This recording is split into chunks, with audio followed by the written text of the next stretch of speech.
the ordinary course of things po kasi, kung susundin natin magmula sa umpisa hanggang sa katapusan, where they are demanding na the Senate, in the Senate trial shall forthwith proceed.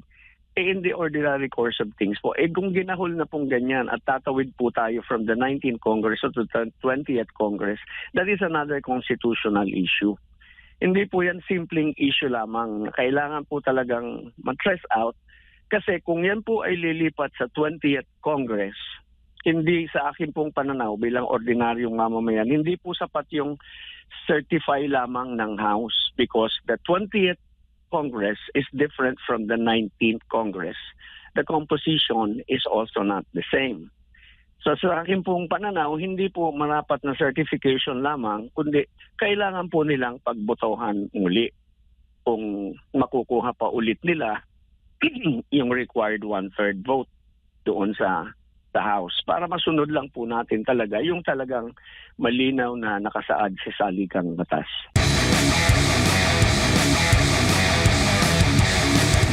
Kaugnay nga po dito sa impeachment laban po kay Vice President Sara Duterte. Kung maalala po natin, pinagtibay po ng Kamara ang isang resolusyon na nagsisiguro na ang impeachment case nga laban kay VP Sara ay sumusunod po sa mga requisitos ng konstitusyon. Gayunpaman, pinagpaliban muna ng Kamara ang formal na pagtanggap sa mga ibinalik nga na articles of impeachment mula sa Senado habang inihintay ang karagdagang paglilinaw at aksyon mula sa Senate Impeachment Court. Ano naman po ang masasabi po ninyo dito, Attorney? Okay. Simulan ko po by stating na yung aking pong kuro-kuro bilang isang ordinaryong mamamayan, hindi po ako nagpipresenta ng aking sarili bilang isang eksperto sa batas o isang constitutionalist. Akin po bilang isang ordinaryong mamamayang abogado, yung akin lamang pong pananaw, yung aking sasabihin. Ano po. At ang premise po ng aking sasabihin ngayong umaga, sang-ayon po sa naging concurring opinion ni Justice Labrador sa dissent ni Justice J.B.L. Reyes doon sa kaso ni Osmeña versus Pendatun. Ano po? Ang sabi po, I will try and recall. Ang sabi po is within a constitutional government, ano po, which we are, and in a regime which purports to be one of law, where law is supreme. Even the Congress, in the exercise of powers conferred upon it, must follow the rules and regulations that they themselves promulgated for their guidance and that of its members. Ayan. Doon ko po, kumbaga, doon ako kakatig sa opinion po ni Justice Labrador na yon, na meron po kasi silang promulgate na rules, House rules sa impeachment. And marapat lang po na itong rules na ito na sila mismo ang nag-set masunod. Ano po? Yung pag-aantay po nila okay naman pong mag-antay sila kasi ito nga po na pangyayari ngayon mga bago at ngayon lamang nangyayari kaya medyo merong kaguluhan. Ano po? Magulo po dahil minadali nila sa aking pananaw, hindi naman po madalian yan. Kung hindi man po yung mga complainants hindi man manalo sa halalan bilang ordinary citizens, they can file the verified complaint during the 20th Congress kasi gipit na po sa panahon ipinilit nilang ihabol. So we have these questions which is good and bad.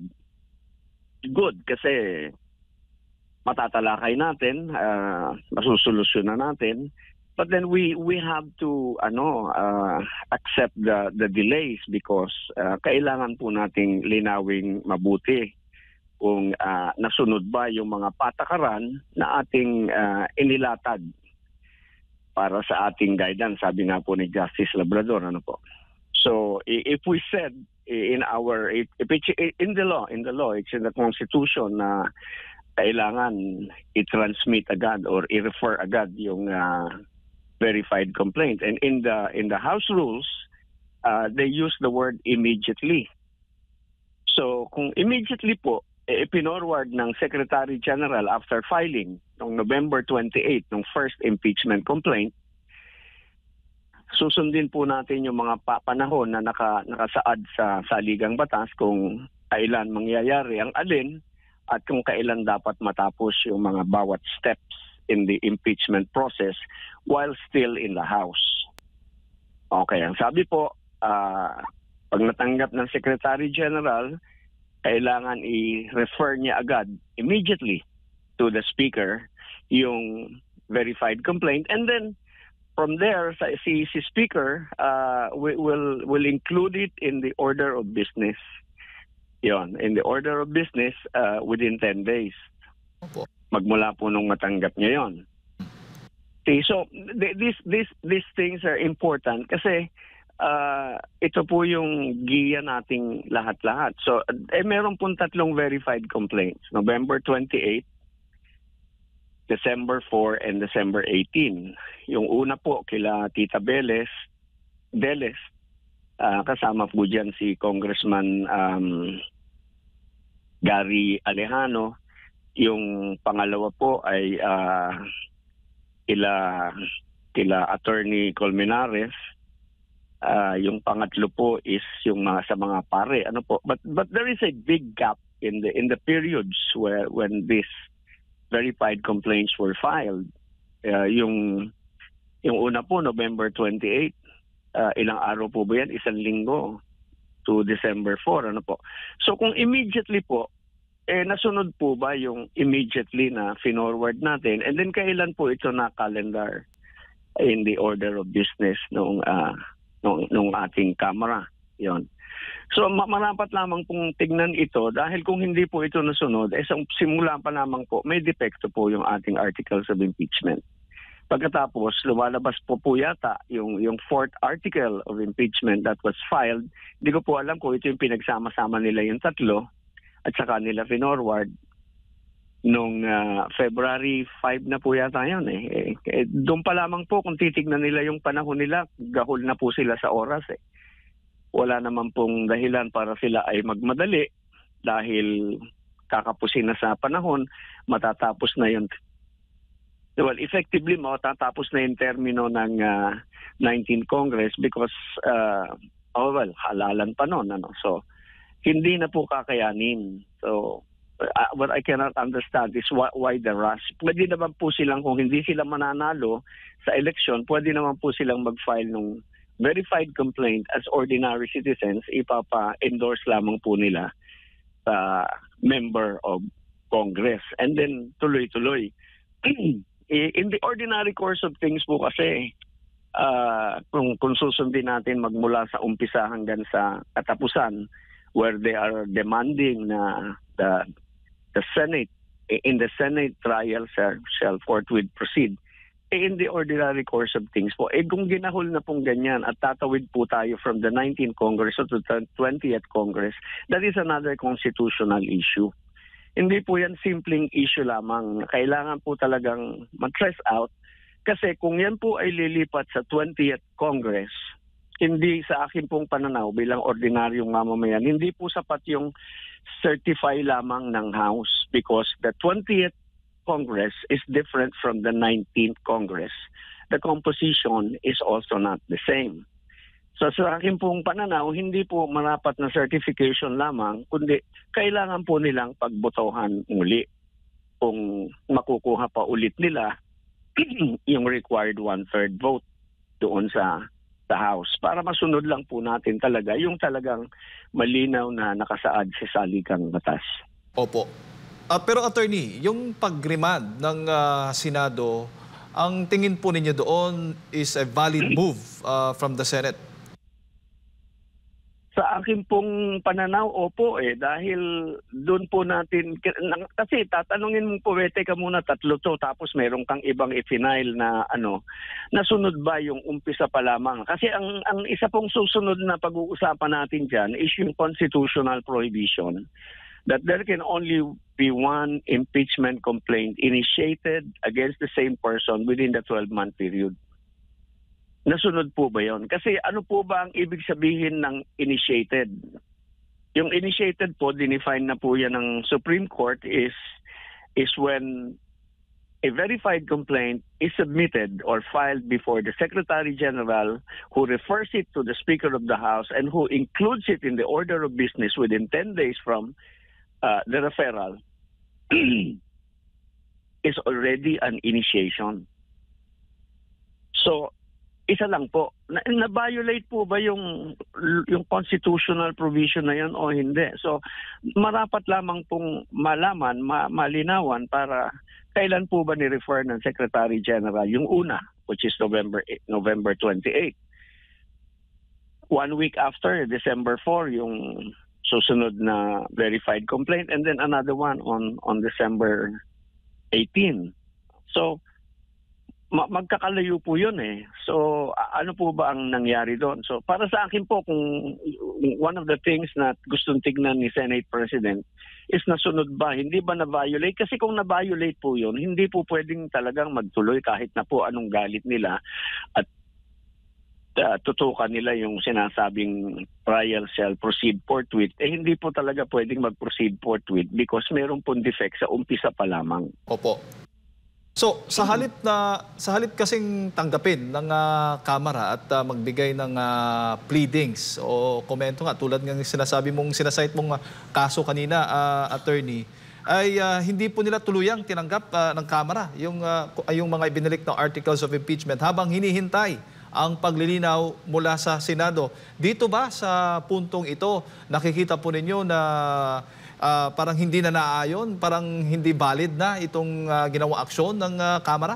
Dahil impeachment court na yung nag-uutos.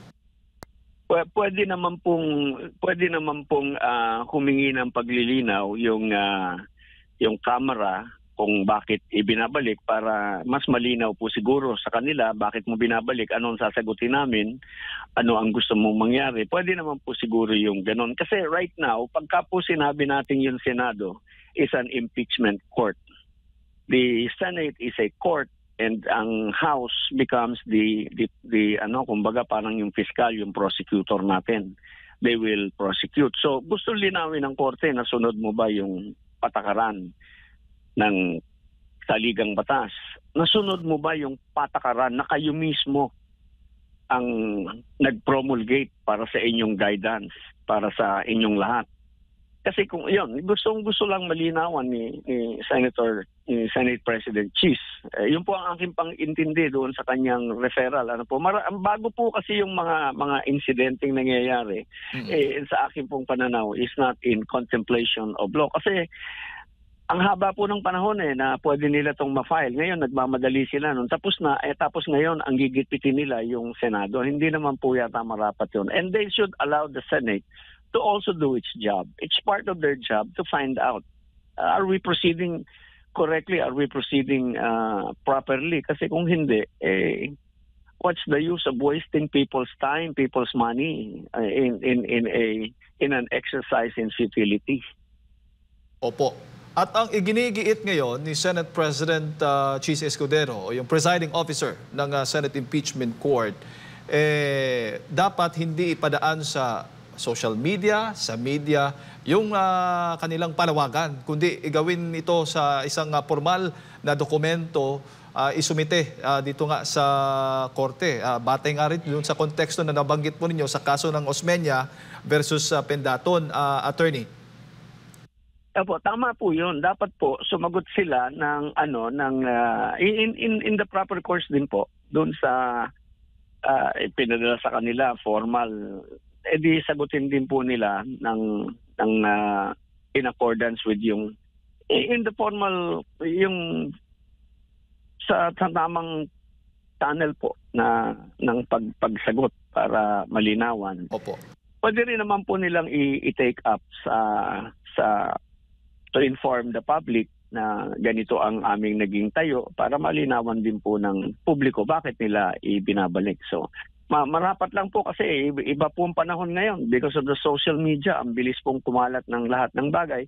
Ang dapat lamang po nating bantayan is yung fake news, false news, at saka bantayan natin yung motibo ng ibang tao. Because sometimes ostensibly ito yung ginagawa nila, ito yung gusto nila, but actually they have something else.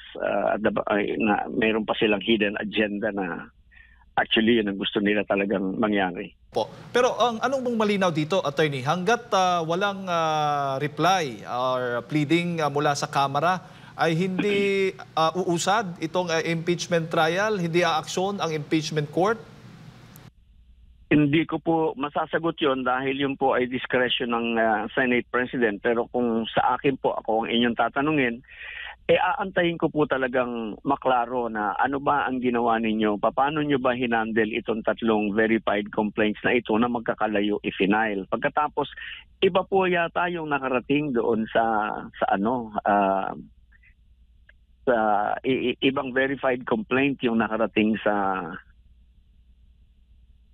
Senado. Or ito na po yata yung articles of impeachment na sinasabi nilang fourth verified complaint. Yes po. Is the article of impeachment already where it is signed by the congressman. Opo. The representatives. Opo. Opo. Bago ko lang ipasa kay partner Admar, yung mga judges ba, yung mga senador na naging senator judge na, kapag naging senator judge na, sa tingin po ninyo ay pwede silang magbibigay ng isang panukala o isang resolusyon na i-dismiss itong impeachment kung sila ay judge na o senator judge na. Ano bang dating sa tingin po ninyo dyan, Attorney? Parang magiging motion na po yun motion to dismiss, and then bibigyan po niya ng malakas na suporta. So pwede. Yung bakit niya ipinapa-dismiss. Opo. Opo, kasi 'di ba usually pag judge daw hindi ganoon yung magiging move or action or motion niya. Dapat dinggin both parties. Ganun daw yung ganun yung naririnig natin mula sa mga nasa kabila. Pero sa inyo, sa tingin po ninyo valid po 'yon. Okay po 'yon, attorney, sa ilalim po ng impeachment court. Pwede po, pero mas maganda po siguro dahil may defense counsel naman po ang nasasakdal sa impeachment court. Mas maganda po siguro, total may abogado naman na siya. Recognize na rin naman po 'yon. Sila na yung gumawa ng ganung hakbang para hindi na mabigyan ng kumbaga baka yung magfa-file ng motion na senator judge mapagbintangan na siya merong pinapanigan, siya partial in favor of a party, baka ma-inhibit pa po siya. So mas maganda po na yung abogado na po ni BP ang gumawa ng mga ganong klaseng hakbang. Po, at kaugnay po dyan sa nabanggit nyo po sa pag-inhibit, makatarungan po ba na yung mga sinasabi nila na pro-Sara Duterte dapat mag-inhibit? Paano naman yung mga malinaw na naging anti-Sara Duterte? Hindi ba sila pwede mag-inhibit din? Parang one-sided yung kanilang naging suhestyon, attorney? Hindi naman po pwede yung ganon na just because in a certain issue you voted in this manner, sasabihin na agad na you are biased in favor of this or that party. Ano po? Ganon po talaga yung botohan meron time na magkakasama tayo, merong panahon na magkakahiwalay tayo sa ating boto. Ganon po. Pero hindi ko nangangahulugan na yung partiality niya, yung kanyang cold neutrality of an impartial judge, yung appearance of the cold neutrality of an impartial judge, nawala na po. Yun po ang kanyang boto doon sa issue na yun. Pero hindi po nangangahulugang ora mismo siya nakapanig na sa isang party sa impeachment. Opo, magkapareho po ng pananaw sina Senate President Chis Escudero, ang presiding officer, at si Vice President Sara Duterte ukol dito. Kasi sinasabi nga nila na paano na lang yung mga anti-Duterte talaga, yung mga prosecutor na naging anti-Duterte pa, na grabe na yung mga banat. Pwede ba silang ipa-inhibit, palitan yung prosecutor, pati na rin itong mga senador. At nakikita naman natin talaga dito na political process din po ito, attorney. How about yung mga nagsasabi naman po, attorney, na lalo na yung grupo ng mga negosyante na dapat umusad na itong impeachment kasi para magbigay daw ito ng confidence doon sa mga investor po, no? Meron nabanggit dito si VP Sara na kahit pa yung wala pa yung impeachment, talagang mabagsak na yung confidence daw ng mga investor, lalo na yung mga foreign investor po, attorney. Ano po masasabi niyo po rito? Sa totoo po, talaga naman pong dapat mag-proceed. Kasi yun po yung nakasaad sa ating saligang batas. Shall forthwith proceed. Kaya lang po, sinasabi ko nga po na dahil sa mga kaganapang bago na hindi kumbaga hindi not in contemplation, may mga issues po na kailangan mo nang i-stress out. Kaya hindi naman po pwedeng basta lamang tutuloy dahil kung defective nga po, kung defective tapos doon sa gawing huli yung defect, di nag-aksaya lang po tayo ng panahon. Alamin na po natin ngayon pa lamang, may basihan po ba tumuloy o wala. Kasi kung wala naman po talagang basihan tumuloy dahil meron pong pagkakamali sa umpisa pa lamang, bakit po kailangan pang ituloy? Kahit naman po sa ordinary courts, merong mga ganon hindi nagpo-proceed dahil merong grounds to dismiss the case. So it also boils down to the jurisdiction of the Senate. Pwede pong oo nga po, kayo yung naatasang maging huwis, pero are you thereby granted, did you acquire jurisdiction because of the defect in the handling of the articles of the verified complaint? Magiging jurisdictional po yun. Di kung wala ka pong jurisdiction, di hindi naman din po valid yung lalabas na decision. Kaya marapat lang po talagang all these things must be traced out before we even proceed. Opo. Attorney, may pinapahabol lamang po dito. Ibang topic lang po ito, issue. Tungkol po dito sa termino ng mga barangay official at SK official. Pinagtibay nga ng 2 kapulungan ng Kongreso nga itong panukalang batas na gawing 4 na po na taon ang opisyal, ang termino ng mga opisyal ng barangay at SK officials. Ano ho ba ang inyong pananaw, masasabi hinggil po dito, attorney?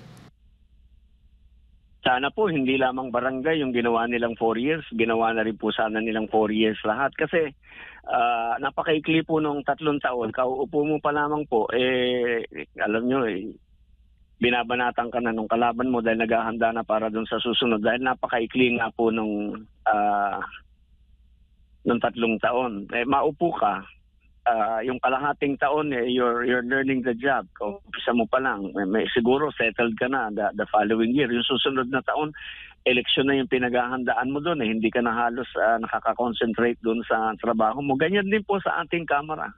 So, okay po ako doon. Okay po ako na gawing 4 na taon yung termino ng barangay officials at ng mga SK officials natin. At saka sana po yung halalan gawin din ngayong taon na ito. Hindi na po nila pwedeng i-extend yung termino, kaya nga po nabawasan ng 1 taon yung termino ng mga barangay officials ngayon dahil hindi po pumayag yung Supreme Court na hindi raw po pwedeng i-extend. So tama po yung 4 years, kaya po na-extend yan dahil may kulang po talaga yung panahon ng ating mga barangay officials. Ayan. Siguro, attorney, huling mensahe po ninyo, paalala sa ating mga kababayan na nanonood po sa mga oras na ito. Opo, tama pong bantayan natin yung prosesong nagaganap, pakinggan natin yung panig ng bawat isa. Hindi po natin kailangang magmadali, magdalos-dalos dahil merong proceed forthwith. Before that is jurisdiction. Before that is compliance. So alamin lang po natin para maganda po yung magiging katakbuhan ng ating proseso, because what we do today, we leave behind as a legacy to yung mga susunod na mga Pilipino po.